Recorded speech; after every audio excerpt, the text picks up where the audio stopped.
He buried me in the headlines. Then I walked into my own funeral. The heavy wooden doors of St. Matthew's Chapel swung open with a long, echoing creak. Every conversation stopped. Every head turned.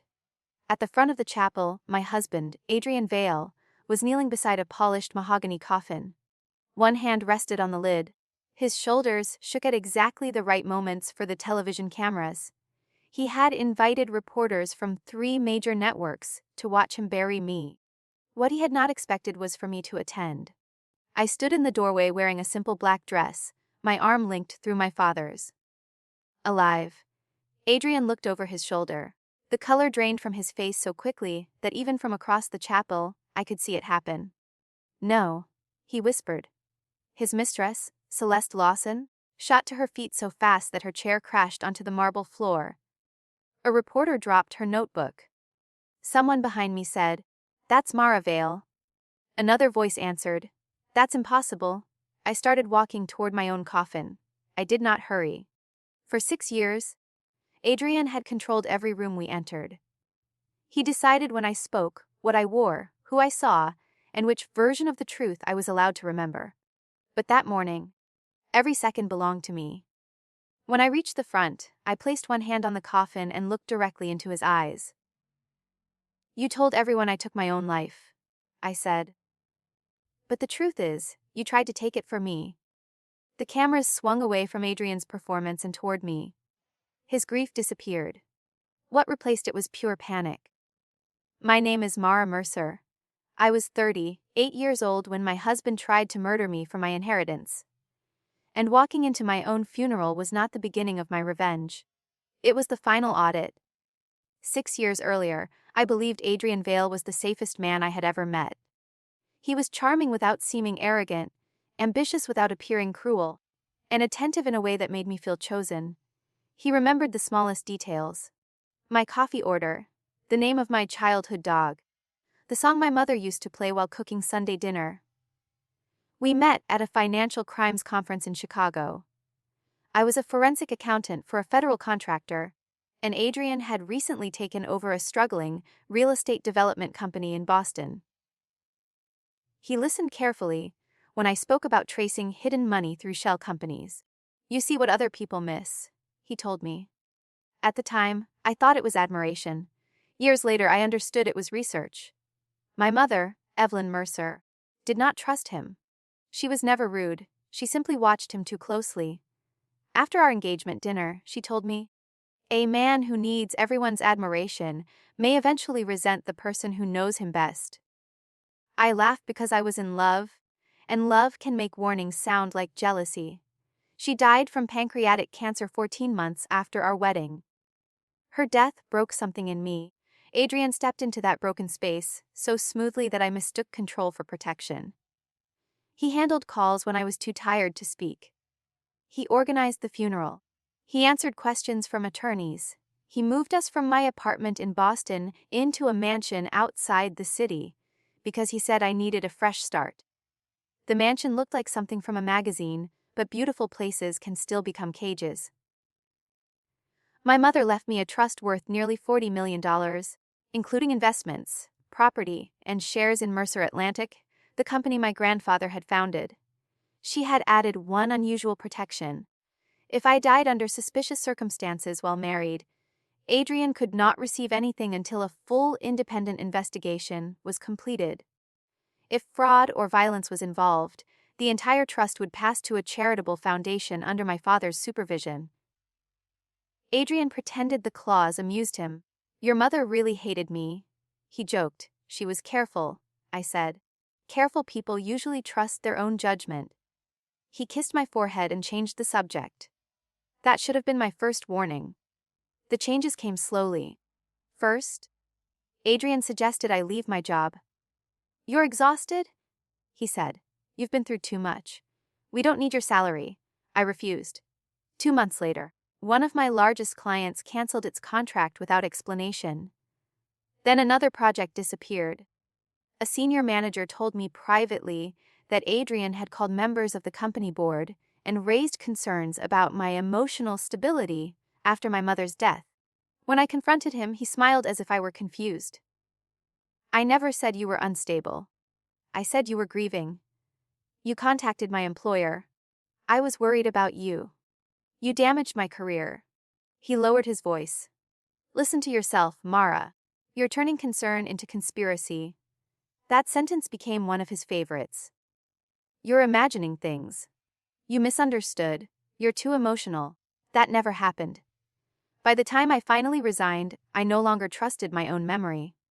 Adrian hired a private physician named Dr. Halden, who prescribed medication for anxiety and insomnia. The pills made me foggy. I slept 10 hours and still woke up tired. Sometimes I lost entire pieces of the evening. I would find a wine glass beside my bed, even though I did not remember drinking. I would discover emails in my sent folder that did not sound like me. I once woke up wearing a dress I had never seen before. When I asked Adrian what had happened, he told me I had become upset at dinner and embarrassed myself in front of investors. You accused Celeste of sleeping with me, he said. Celeste Lawson was the new director of Adrian's charitable foundation. She was 32, polished, and always dressed as if a camera might appear at any moment. Did I asked. You were cruel to her. I don't remember. That's the problem. He looked wounded when he said it. I apologized to both of them. That apology haunted me later. Adrian began building a public image around being the devoted husband of a fragile wife. He donated to mental health programs. He gave interviews about supporting families through depression. He posted photographs of us holding hands at charity events. In every picture, I looked pale and distant. In every caption, he looked heroic. My father noticed. Dad had never liked Adrian, and Adrian used that tension carefully. He told me Dad was trying to control the trust. He told Dad I refused to take his calls. He deleted messages from my phone and later showed me angry replies as proof that Dad did not respect my boundaries. Within 2 years, my father and I barely spoke. Isolation did not arrive as a locked door. It arrived as 1,000 small misunderstandings, each one arranged by the same person. The first crack in Adrian's story appeared on a rainy Tuesday in October. I was in his home office looking for a tax document. He had forgotten to lock one drawer. Inside, I found a second phone. I knew I should have put it back. Instead, I turned it on. There were no names in the messages, only initials, but I recognized Celeste's writing style immediately. C, she suspects the medication. Increase it gradually. Halden knows what to document. C and the transfers. She hasn't reviewed the trust statements in months. My hands went cold. I scrolled farther. There were hotel confirmations, photographs, and messages so intimate that betrayal became the least frightening part of what I found. C-die, when do we stop pretending? After the anniversary event. Once the trust clears, we won't need to pretend anything. I heard a car door slam outside. Adrian was home. I photographed the messages with my phone, returned the second device to the drawer, and went upstairs. By the time he entered the bedroom, I was sitting at my vanity pretending to remove my makeup. He came up behind me and rested his hands on my shoulders. You look tired. I am. Did you take your evening pill? Not yet? His eyes met mine in the mirror. For 1 second, I saw the man my mother had seen years before. Not a husband. A watcher. That night, I placed the pill under my tongue, waited until he left the room, and flushed it down the toilet. The next morning my mind felt clearer than it had in months. I did not confront him. That was the hardest decision I had ever made. Everything inside me wanted to scream, demand answers, and expose Celeste. But I had spent years investigating fraud. I knew what happened when a suspect realized the records were being examined. Evidence disappeared. Witnesses changed stories. Money moved. So I did what Adrian had once admired me for doing. I looked for what everyone else had missed. Using a library computer and a private email account, I compared the trust statements against the original records. More than $6 million had moved through unfamiliar consulting companies into one of Adrian's businesses. The approvals carried my electronic signature. I had never signed them. I checked medical insurance claims and found appointments with Dr. Halden on days I had never visited his office. His notes described suicidal thoughts I had never expressed. He had built a medical history for the death Adrian was planning. The realization made me physically sick. I locked myself in a library bathroom and pressed both hands over my mouth so nobody would hear me cry. Then I washed my face, walked back to the computer, and kept working. Fear wanted me to run. Training told me to document everything first. I needed someone I could trust. I called my father from a prepaid phone. He answered after one ring. Mara. For a moment, neither of us spoke. Then I said, Dad, I think Adrian is trying to kill me. He did not tell me I was imagining it. He did not ask whether I was being emotional. He said, Tell me where you are. That simple sentence nearly broke me. Dad arrived at the library with a woman named Dana Reeves, a financial crimes investigator who had worked with my mother's company years earlier. I showed them the photographs, medical records, and transfers. Dana reviewed everything without interrupting. When she finished, she asked me one question. Can you go home and behave normally? I looked at my father. He hated the idea. I could see it in his face. But we all understood the problem. The records proved financial crimes. They did not yet prove attempted murder. I can do it, I said.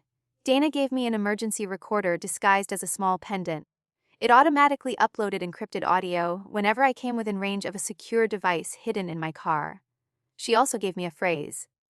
If I ever said, I forgot my mother's recipe, agents would move immediately.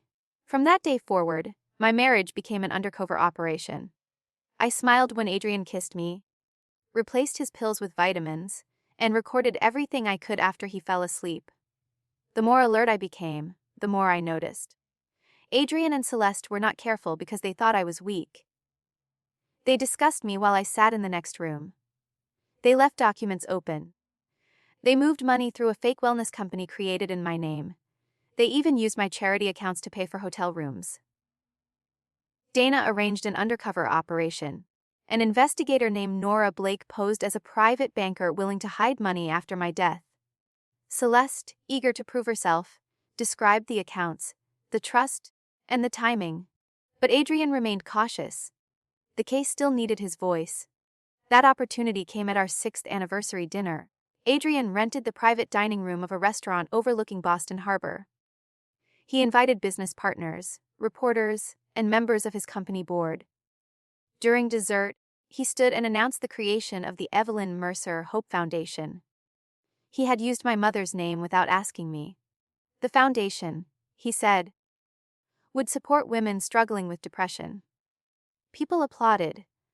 I stared at the engraved silver sign beside the podium and understood exactly what he was doing. He was preparing the public story before he killed me. A grieving husband, a mentally ill wife, a foundation born from tragedy. After the guests left, Celeste approached me near the coach room. You must be so proud of him, she said. I looked at the diamond bracelet on her wrist. It had belonged to my mother. Adrian had told me it was being repaired. I am, I said. He always knows how to turn pain into opportunity. Her smile tightened. For the first time, she wondered whether I knew. That night, Adrian poured wine in our kitchen. I watched his reflection in the window as he opened a small bottle and tipped several drops into my glass. My recorder captured the sound of the cap clicking shut. He handed me the wine. To new beginnings, he said. I lifted the glass but did not drink. To the truth, I answered. He studied me. Then he smiled. 3 days later, Dana called my prepaid phone. We believe they're moving tonight. My heart began pounding. How do you know? Celeste asked Nora to keep the offshore account ready. Adrian scheduled a board meeting tomorrow morning about your trust assets. He also canceled your security service for tonight. What should I do? Leave now. I looked through the library window toward the parking lot. Adrian's car was parked across the street. He had followed me. I can't, I whispered. A moment later, my phone lit up with a message from him. Dinner at the Ocean House. I have a surprise. Dana told me agents would track us, but a storm was moving up the coast and the cliff road had poor coverage. We can pull you out before you go, she said. I thought about the forged medical records, the stolen money, and the years Adrian had spent turning me into a woman nobody would believe. If I disappeared before he acted, he would claim I was unstable and invent another explanation. His attorneys would bury the evidence under doubt. I need him to say it, I told her. Mara, this is not about winning. It is not about winning, I said. It is about ending it. I went home. Adrian was waiting in the foyer with my black coat over one arm. Ready? He asked. Where are we going? You'll see. The Ocean House was a modern glass property Adrian used for private business retreats. It sat above a rocky section of the Massachusetts coast, miles from the nearest town. Rain hammered the windows as we arrived. Celeste was already there. She pretended to be surprised. Oh, she said. Adrian didn't tell me you were coming. Adrian laughed. Neither of you knows the full surprise. On the dining table were 3 glasses and an open bottle of champagne. I touched the pendant around my neck. The tiny recorder was active. Adrian filled the glasses. I watched carefully, but this time I saw nothing added. That worried me more. He raised his glass. To freedom. Celeste drank. I pretended to sip. Within minutes, my tongue began to feel heavy. The drug was not in the champagne. It was on the rim of my glass. I stood too quickly and nearly fell. Adrian caught my arm. Easy, he said. Celeste looked terrified. You said she wouldn't feel anything. He turned toward her. Stop talking. My knees weakened. I forced my voice to remain steady. I forgot my mother's recipe. Adrian frowned. What? I repeated it louder. I forgot my mother's recipe. Somewhere beyond the storm, that phrase triggered an emergency response. But no one arrived. The weather had delayed the agents, and the house blocked the signal more than expected. Adrian guided me toward a chair. You should have stayed confused, he whispered. I looked up at him. So you knew. His expression changed. The gentle husband vanished. You were always smarter than was convenient. Celeste paced near the windows. We should stop. She knows too much. That is why we cannot stop. I let my head fall forward and pretended the drug was stronger than it was. Adrian began speaking because he believed I would not remember. He told Celeste the car would go over the ocean overlook after they placed me behind the wheel. He said the fuel line had been prepared to ignite. He said my medical history would support suicide. Then he said the sentence that would later play inside the chapel. Once the car burns, they'll call it suicide. Celeste asked, and the trust? It transfers to me after death. Not legally, I thought. But greed rarely studies the fine print. They carried me outside between them. Rain hit my face and helped me stay awake.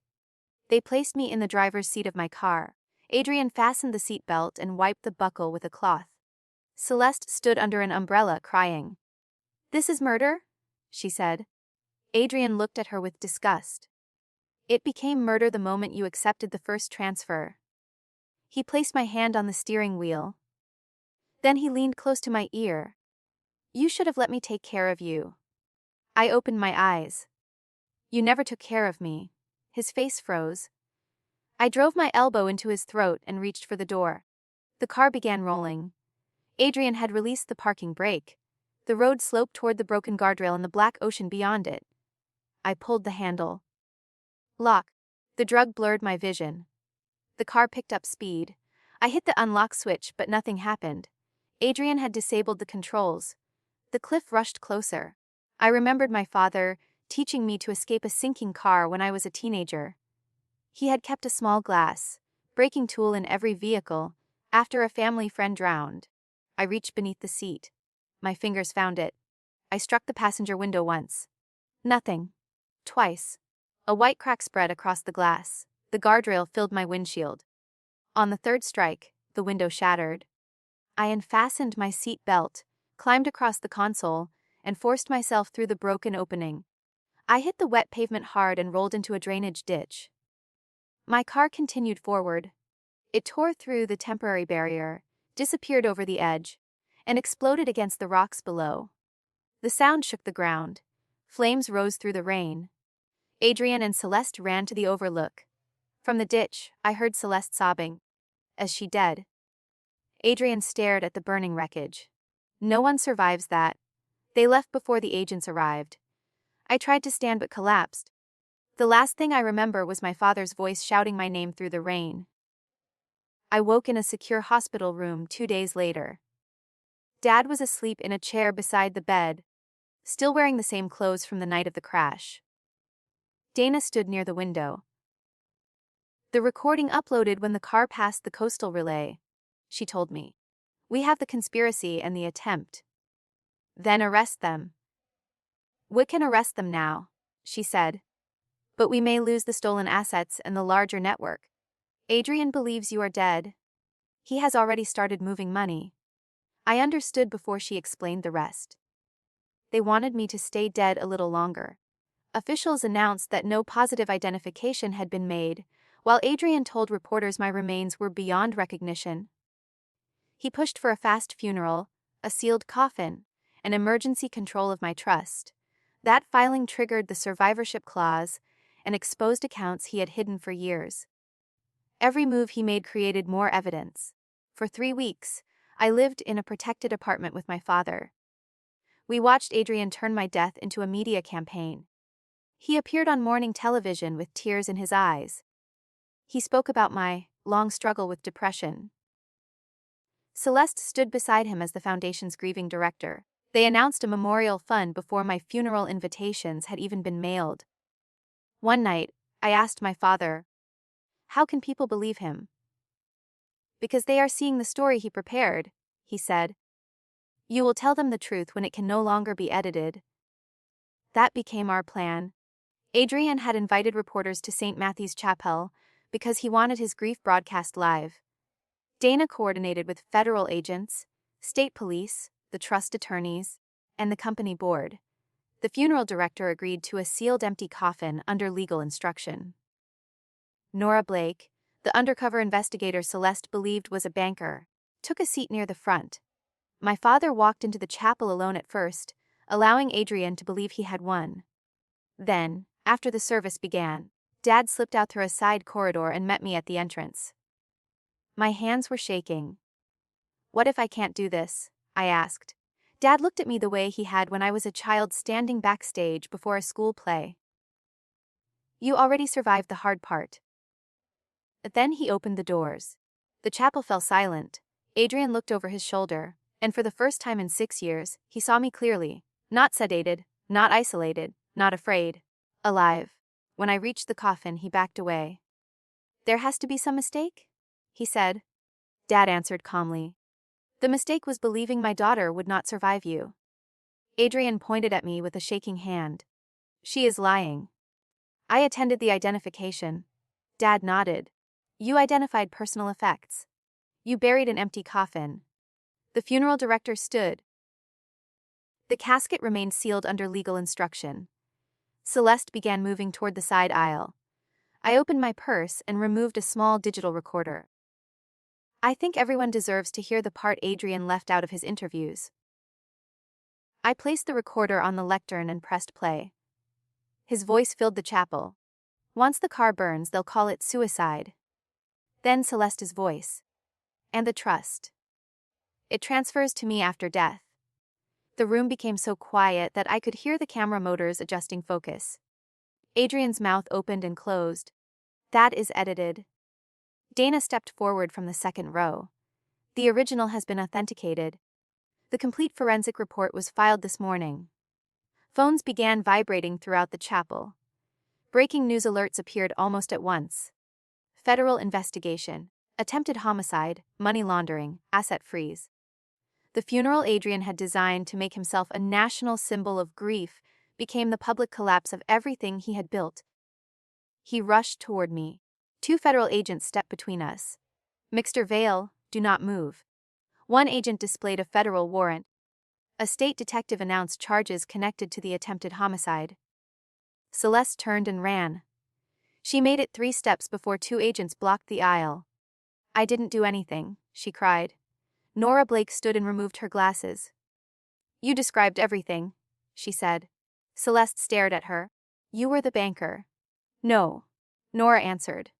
"I work for the Financial Crimes Task Force." Celeste nearly collapsed. Adrian began shouting over the whispers. My wife was mentally ill. She was suicidal. I looked at the cameras. For years, he repeated that until even I questioned my own memory. My real medical records show treatment for anxiety caused by emotional abuse. They show unexplained sedation. They do not show psychosis or suicidal behavior. Dr. Halden had been arrested earlier that morning. Investigators had recovered falsified notes, prepaid cards, and messages discussing dosage changes. Adrian's attorney rose from the third row. I was not informed about any of this. 3 members of his company board stood as well. One removed his lapel pin and placed it on the pew. We are cooperating with investigators, he said. Adrian stared at them. You cannot abandon me. The oldest director looked at him with disgust. You abandoned yourself. My father placed a folder on top of the coffin. Since everyone is gathered, he said, we should finish reviewing the estate. My mother's trust attorney opened the folder. The survivorship clause has been activated. Mara Mercer remains the sole beneficiary. Adrian Vale receives nothing. Assets connected to fraud have been frozen for recovery. Adrian lunged toward the documents. That is my money. No, I said. It was never yours. He looked at me as if I had betrayed him. That was the final proof of who he was. He had stolen my career, my confidence, my family, my health, and nearly my life. Yet he still believed he was the victim because he had failed to take my money. I turned toward the reporters. This morning, my husband announced a foundation in my mother's name. I intend to keep one part of that promise. The room quieted. My mother's trust will fund free financial literacy, legal support, and fraud prevention services for people escaping financial abuse. It will also provide scholarships for survivors rebuilding careers in accounting, law, and business. A woman near the rear began applauding. Then another person joined. Within seconds, the chapel filled with applause. Not because I had defeated Adrian. Because everyone had just watched a lie lose its power. As the agents placed handcuffs around his wrists, Adrian finally looked directly at me. I loved you, he said. I held his gaze. No. You loved control. You loved applause. You loved whatever made you richer. His face twisted. You planned all of this. I documented it, I said. You planned it. For once. He had no answer. The officers led him toward the chapel doors. Celeste followed several steps behind, crying now that there was no performance left to save her. Outside, reporters surrounded the police vehicles. Camera flashes reflected through the stained glass windows. Inside, the flowers around the empty coffin remained untouched. I walked toward it one last time. Dad stood beside me. You all right? He asked. I looked at the brass plate engraved with my married name. Mara Vale for years. That name had felt like a locked room. I want Mercer on every foundation document, I said. Dad smiled. It already is? Then he wrapped an arm around my shoulders. For the first time in years, I allowed myself to lean on someone without wondering what it would cost me. That afternoon, we drove to the ocean overlook where Adrian had expected my story to end. The guardrail had already been repaired. Waves crashed against the rocks below. Burn marks still stained the cliffside. I stood there holding the recorder pendant in my palm. For weeks, I had treated it like part of my body. It had captured every lie, every threat, and the sentence that saved my case. I placed it inside an evidence envelope. Some memories should become evidence, not burdens.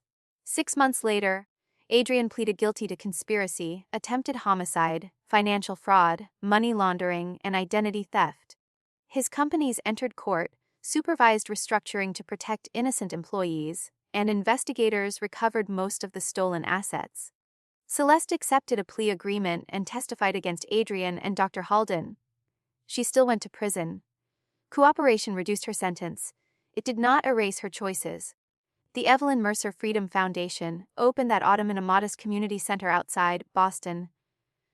There were no luxury banners, celebrity speakers, or champagne towers. The first people through the doors carried bank statements, court notices, and documents they had been too frightened to examine alone. I sat beside them and showed them how hidden debt and forged signatures could be challenged. Fear loses strength when facts are placed in order. Our first scholarships went to survivors studying accounting, law, social work, and business. One recipient was a mother of two named Rachel, whose husband had opened 9 credit cards in her name. She cried when I told her the foundation would cover tuition and childcare. "I thought my life was over," she said. I understood exactly what she meant. "No," I told her. "Someone tried to write the ending for you. That is not the same thing." I returned to forensic accounting full-time. Eventually, I began training investigators and attorneys to recognize financial abuse, hidden inside marriages, and family businesses. My father and I repaired what Adrian had broken between us. It did not happen in one dramatic conversation. Trust returned through ordinary things. Sunday dinners, morning phone calls, arguments that ended without punishment, silence that did not feel dangerous. People sometimes asked whether walking into the funeral was the best moment of my life. It was not. The best moment came nearly a year later. I was locking the foundation office when I realized I had spent an entire day without thinking about Adrian. I had laughed with my staff, reviewed scholarship applications, called my father about dinner, made plans for a future that no longer required revenge to feel meaningful. That was when I knew I was free. I do not hate Adrian. Hate would keep him at the center of my life, and he already took enough years from me. Justice gave me the right to walk away. Freedom taught me why I should. Adrian tried to bury me beneath a false diagnosis, an empty coffin, and a story rehearsed for cameras. But lies have one weakness. They need the truth to stay silent. I did not stay silent. I walked into the funeral he built for me, reclaimed my name in front of the world, and watched every door he had locked swing open. He wanted my death to make him rich. Instead, my survival made thousands of women harder to deceive. And that was the revenge he never saw coming.